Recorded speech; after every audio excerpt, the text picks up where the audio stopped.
بسم اللہ الرحمن الرحیم۔ السلام علیکم ورحمۃ اللہ وبرکاتہ۔ ناظرین، آج سورہ فاتحہ کی فضیلت کے بارے میں بتاتا ہوں۔ اس سورہ فاتحہ الحمدللہ کی بہت فضیلت ہے۔ اللہ تعالیٰ قرآن مجید میں فرماتا ہے وَلَقَدْ آتَيْنَاكَ سَبْعًا مِّنَ الْمَثَانِي وَالْقُرْآنَ الْعَظِيمِ، جس کا ترجمہ ہے اے نبی صلی اللہ علیہ وسلم، ہم نے آپ کو 7 مثانی اور قرآن مجید دیا ہے۔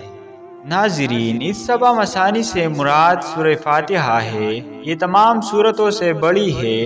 حدیث پاک میں رسول اللہ صلی اللہ علیہ وسلم نے فرمایا ہے کہ 4 آسمانی کتابوں یعنی تورات، انجیل، زبور، قرآن میں اس سورت جیسی کوئی سورت نہیں نازل ہوئی۔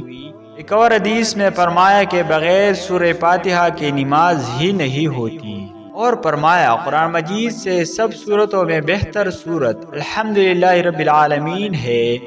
حضرت صاحب بن یزید رضی اللہ عنہ روایت کرتے ہیں کہ رسول اللہ صلی اللہ علیہ وسلم نے مجھے سورہ فاتحہ پڑھ کر دم کر دیا۔ رسول اللہ صلی اللہ علیہ وسلم نے اس سورت کو رقیدہ یعنی منتر فرمایا۔ ایک صحابی نے سام کے کاٹے ہوئے کو دم کیا، اللہ تعالیٰ کے حکم سے وہ اچھا ہو گیا۔ رسول اللہ صلی اللہ علیہ وسلم نے فرمایا سورہ فاتحہ ہر بیماری کے لیے شفا ہے۔ ایک اور روایت میں فرمایا قرآن مجید سب دواؤں سے بہتر دوا ہے۔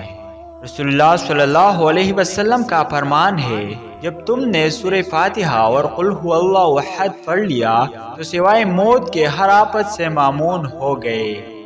ناظرین، اس سورہ فاتحہ کی خاصیت یہ ہے کہ ہر بیماری کے لیے باعث شفا ہے۔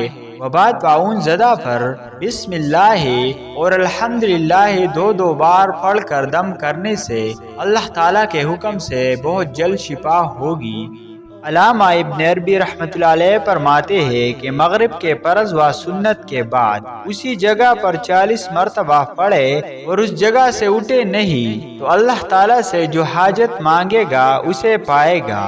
اگر قیدی 121 بار پڑھ کر بیڑی پر 10 بار دم کرے تو وہ اللہ تعالیٰ کے حکم سے رہا ہو جائے گا۔